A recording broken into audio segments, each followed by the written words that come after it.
बिस्मिल्लाहिर्रहमानिर्रहीम। अस्सलाम वालेकुम स्टूडेंट्स।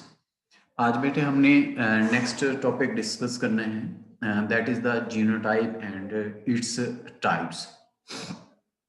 सबसे पहले जीनोटाइप क्या है? Specific combination of a genes in an individual is known as genotype. Last time बात की थी कि जब जाइगोट बनता है तो जाइगोट ईच गैमीट्स में से single single minimum copy of gene receive करता है और उसको कंबाइन करके पेयर फॉर्म में लेके आता है। वो जो स्पेसिफिक कॉम्बिनेशन बनता है जीन्स का, उससे क्या नाम दिया जाता है? That is known as genotype. In order to concept the genotype, let us consider an example trait. For example, हम लेते हैं अल्बिज्म की। अल्बिज्म क्या है? एक ऐसी कंडीशन है जिसमें हमारे नॉर्मल बॉडी पिगमेंट्स एब्सेंट होते हैं या प्रोड्यूस नहीं होते, जिसकी वजह से हमारी जो बॉडी कंडीशन है कुछ इस तरह से हो जाती है। मीन ओवरऑल जो बॉडी स्किन है, हेयर्स हैं, ये सारी क्या हो जाती हैं? वाइट कलर में प्रोड्यूस हो जाती हैं। इस कंडीशन को क्या नाम दिया जाता है? That is known as albinism. इसकी एग्जांपल जीनोटाइप को अंडरस्टैंड करने के लिए कहते हैं कि like other traits it also controlled by one pair of genes. Mean मैंने आप लोगों को लास्ट टाइम भी बताया था, जितनी ट्रेड्स होती हैं इनको हमारी बॉडी के अंदर minimum one pair of gene क्या कर रहा होता है? कंट्रोल कर रहा होता है। अब इसमें वो कहता है कि हमने जो इसके अंदर जो पेयर है उनके अंदर जो एलील्स पाई जाती हैं इसको दो जीन से रिप्रेजेंट कर सकते हैं। एक को कैपिटल ए से और दूसरे को स्मॉल ए से रिप्रेजेंट किया जा सकता है। अब इसमें इस बेस के ऊपर थ्री कॉम्बिनेशन जो है वो पॉसिबल है। Combination of a gene pair is known as genotypes. तो इस तरह से क्या कह सकते हैं कि इन टू एलील्स की, मीन ए और कैपिटल ए स्मॉल ए की, two possible genotype, three possible genotypes possibles हैं। कैपिटल ए का कैपिटल ए के साथ एक जीनोटाइप ये आ जाएगी, कैपिटल ए का स्मॉल ए के साथ एक जीनोटाइप ये आ जाएगी, इसी तरह से स्मॉल ए का स्मॉल ए के साथ। तो ये तीन पॉसिबल जीनोटाइप्स के हैं बन रही होती हैं। तो एक स्पेसिफिक कॉम्बिनेशन जितना भी जीन्स का बनता है उसे क्या नाम दिया जाता है? That is known as a genotype. अब इस बेस के ऊपर उसमें specific combination of a gene pair में कितने टाइप्स के जीन्स पाए जाते हैं उसके बेस के ऊपर उसे टू टाइप्स में डिवाइड किया गया है। एक जो है उसे क्या कहा जाता है? Homozygous genotype. दूसरी जो टाइप है उसे हम क्या नाम देते हैं? That is known as heterozygous genotype. Homo का मतलब होता है सेम, हेटेरो का मतलब होता है डिफरेंट। होमोजाइगस जीनोटाइप क्या है? The genotype in which the gene pair contains two identical alleles. Mean जिसमें दोनों जो एलील्स हैं वो क्या होती हैं? सेम टाइप्स की हों, उन्हें क्या नाम दिया जाता है? Homozygous genotype. जैसे कैपिटल ए का कैपिटल ए के साथ इसमें दोनों जो हैं सेम टाइप ऑफ एलील्स हैं, स्मॉल ए का स्मॉल ए के साथ पेयर बन रहा है तो स्मॉल, दोनों स्मॉल ए हैं तो दोनों के हैं सेम टाइप ही हैं, इसे क्या कहा जाता है? होमोजाइगस जीनोटाइप कहते हैं।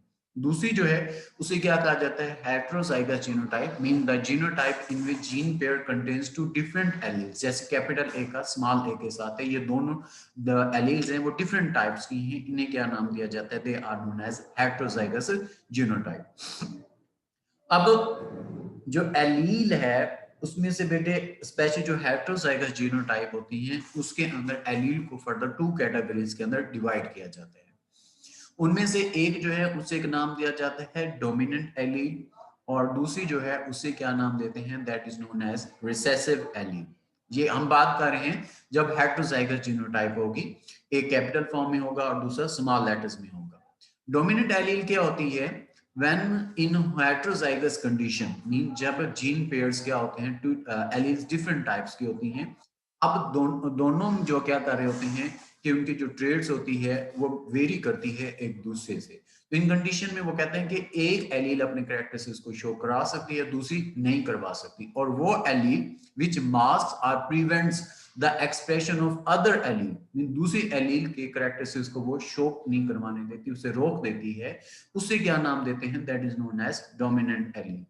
और जो डोमिनेंट एलील्स हैं they are always represented by the capital letters.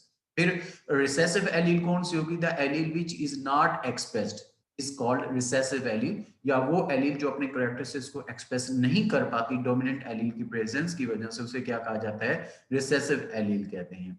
And the recessive allele is are represented by the lower letters. हमेशा इसे हम लोअर केस लेटर से क्या करते हैं? रिप्रेजेंट करते हैं।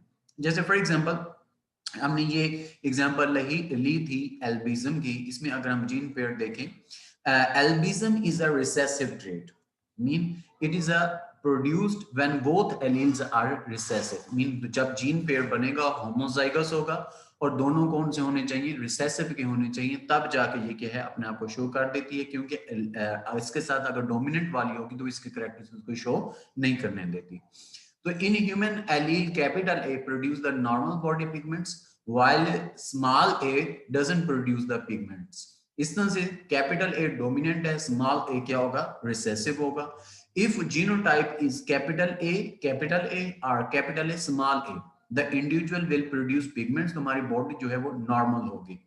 अगर क्या कह सकते हैं कि जीनोटाइप सिर्फ स्मॉल ए के साथ है तो पिगमेंट्स प्रोड्यूस नहीं होंगे, और जो इंडिविजुअल है that will be the albino, mean वो पर्सन जिसमें एल्बिज्म कंडीशन पाई जाती है उसे हम क्या कहते हैं, एल्बिनो कहते हैं।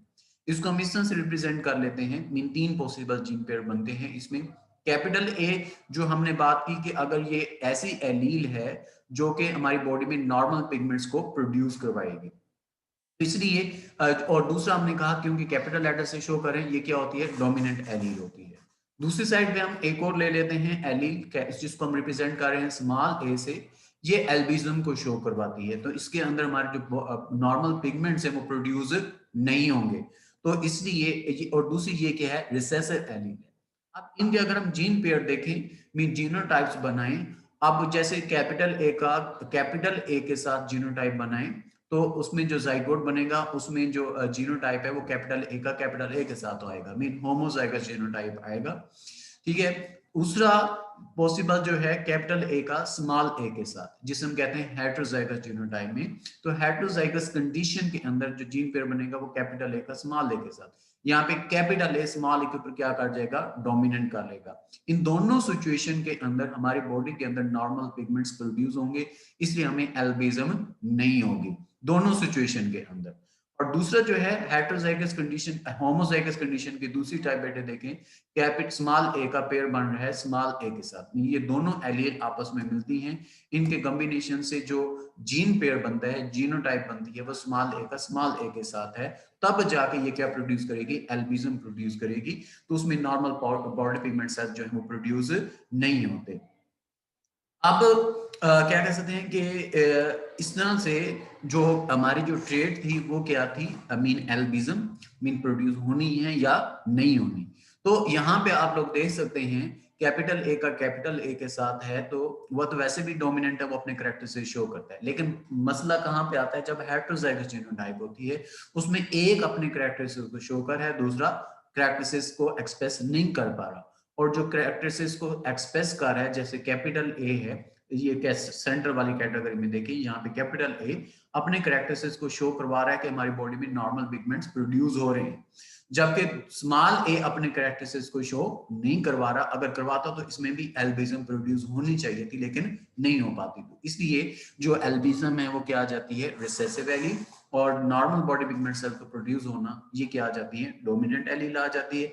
इसलिए जब हेटेरोजाइगस जीनोटाइप बनते हैं उसमें ऑलवेज एक डोमिनेंट एलील होती है और एक रिसेसिव एलील होती है। डोमिनेंट एलील अपने कैरेक्टरिस्टिक्स को शो करवाएगी, रिसेसिव एलील अपने कैरेक्टरिस्टिक्स को शो नहीं करवा सकती, अपने आप को एक्सप्रेस नहीं कर सकती। वो एक्सप्रेस कब करेगी, होमोजाइगस जीनोटाइप के अंदर, मीन जब दो रिसेसिव एलील आपस में कंबाइन होंगी और जो same pair of genes combine होंगे, तब जाकर रिसेसिव एलील अपने आप को एक्सप्रेस कर सकती है, अदरवाइज पॉसिबल नहीं होता।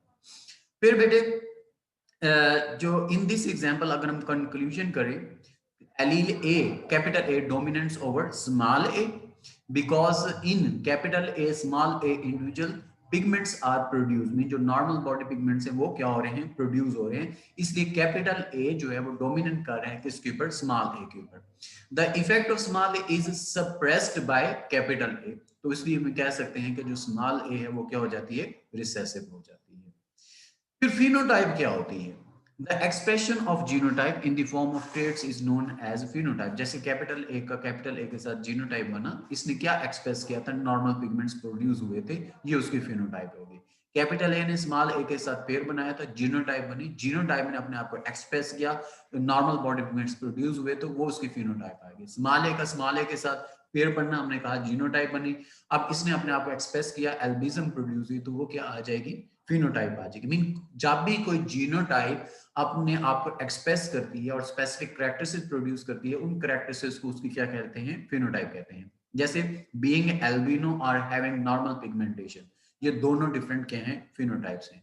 जैसे यहाँ पे देख सकते हैं पहले में डायग्राम में एल्बिनो है तो ये फिनोटाइप आएगी, और दूसरा क्या है, नॉर्मल पिगमेंट्स प्रोड्यूस हो रहे हैं तो वो भी क्या आएगी, एक अलग से फिनोटाइप आएगी, एक और जीनोटाइप की। तो ये क्या आ गया, genotype and its types. Next topic एक इंट्रोडक्शन ले लेते हैं, that is the Mendel's laws of inheritance. अब बेटे Gregor Mendel was basically monk a priest in Austria. He developed the fundamental principles of genetics. Mean जो आप कह सकते हैं जेनेटिक्स की जो आप कह सकते हैं कि फंडामेंट्स हैं, वो किसने दिए थे, मेंडल ने दिए थे। Mendel proposed that there is a special factors in an organisms which control the expression of traits and their transmission to next generation.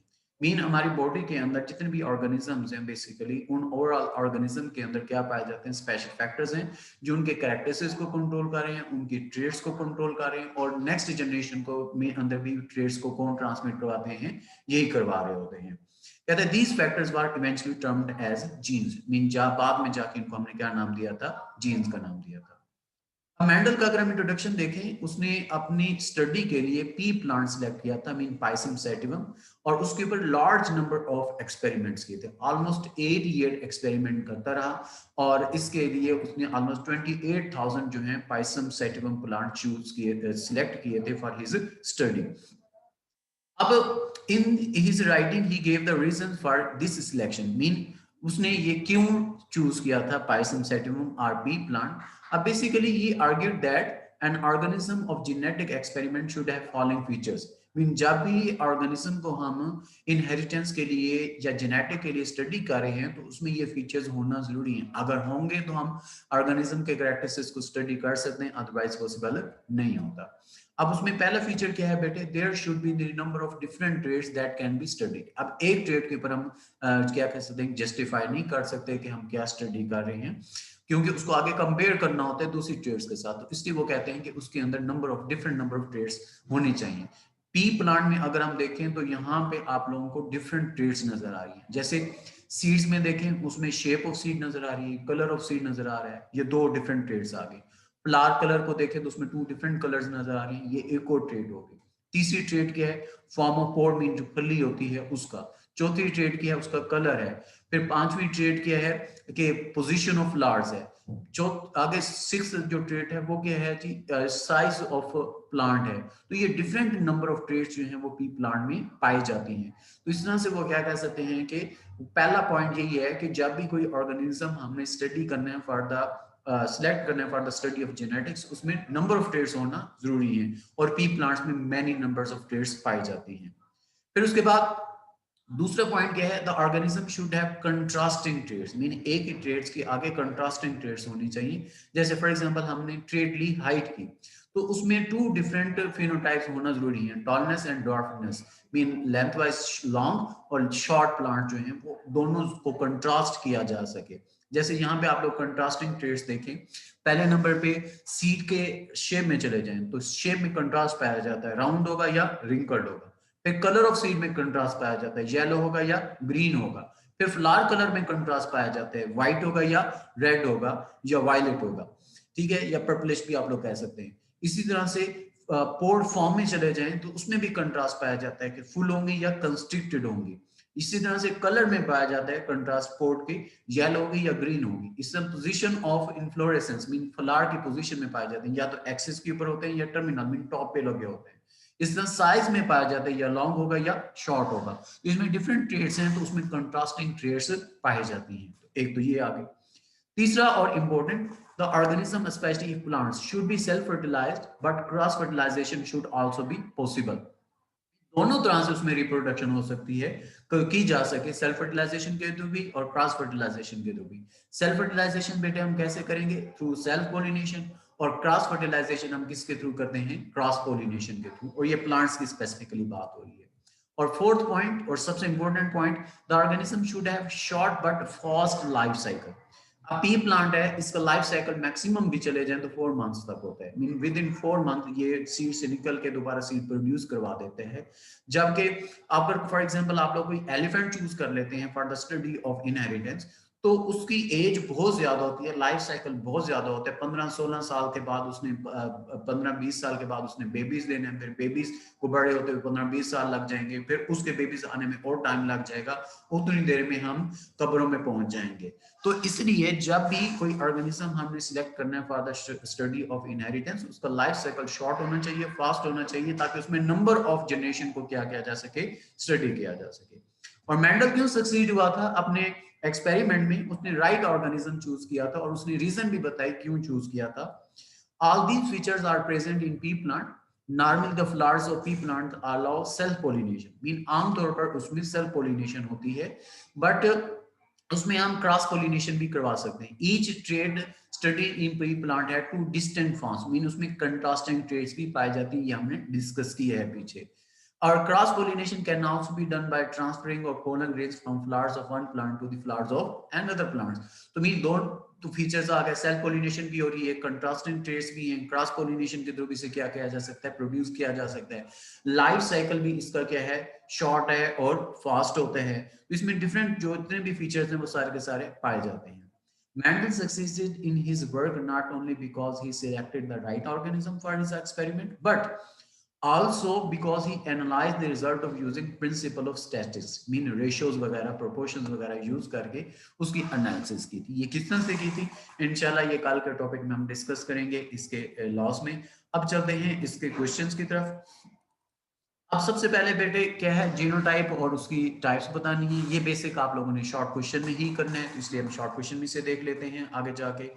दूसरा बेटे जो क्या कह सकते हैं कि लॉन्ग इसमें एमसीक्यूज देखें इस पोर्शन में, जीनोटाइप और फिनोटाइप वाले में से, फिर आगे मेंडल वाले में चलते हैं। पहला है the organisms expressed physical trait such as seed colour और pod shape that is known as phenotype. जब भी ऑर्गेनिज्म अपनी ट्रेट को एक्सप्रेस करता है उसे हम क्या कहते हैं, फिनोटाइप कहते हैं। आगे जी, an organism had two different alleles per single traits is genotype said to be heterozygous. आगे जी, ये थर्ड जो है कल एमसीक्यूज हमने कर लिया था और फोर्थ वाला भी हो गया था। फिर है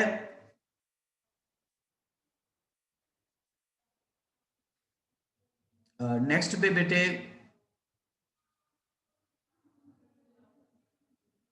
13 एमसीक्यू है, the alternate form of a gene is known as.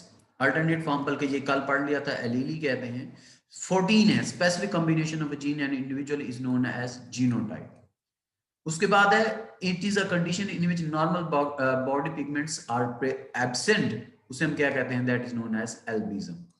आगे dominant alleles always represented by dash letter and recessive allele by the dash letter. Capital letter by dominant और लोअर केस लेटर को कौन represent कर रहा होता है, recessive allele कर रहे होते, तो ए ऑप्शन आ जाएगा। आगे expression of a genotype in the form of trait is known as phenotype. आगे जी नेक्स्ट बेटे देखें द वर्किंग ऑफ, ये कल आ गया था।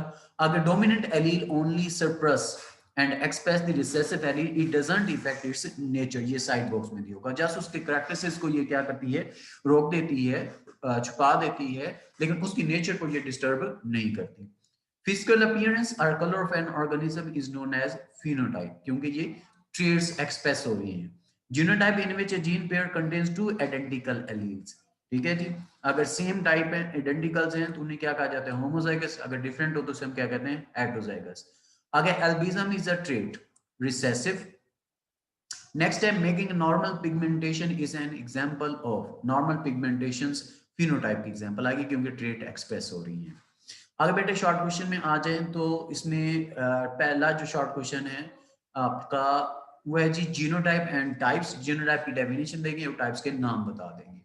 एल्बिज्म क्या है, जिसमें हमारी बॉडी पिगमेंट सेल प्रोड्यूस नहीं होते। इंपॉर्टेंट शॉर्ट क्वेश्चन है differentiate between dominant and recessive allele. तो पहला डिफरेंस डेफिनेशन आर का आ जाएगा, दूसरा डिफरेंस हम सिंबल्स का बता देंगे किससे रिप्रेजेंट करते हैं। इसी तरह से जीनोटाइप और फिनोटाइप में डिफरेंस है, तो पहले उसकी डेफिनेशन आ जाएगी और उसके बाद इसकी एग्जांपल्स बता देंगे, जीनोटाइप और फिनोटाइप दोनों। फिर बस ये इसके इंपॉर्टेंट शॉर्ट क्वेश्चन आ जाते हैं। अब आते हैं आप लोगों के क्वेश्चंस की तरफ, जहां पे जिस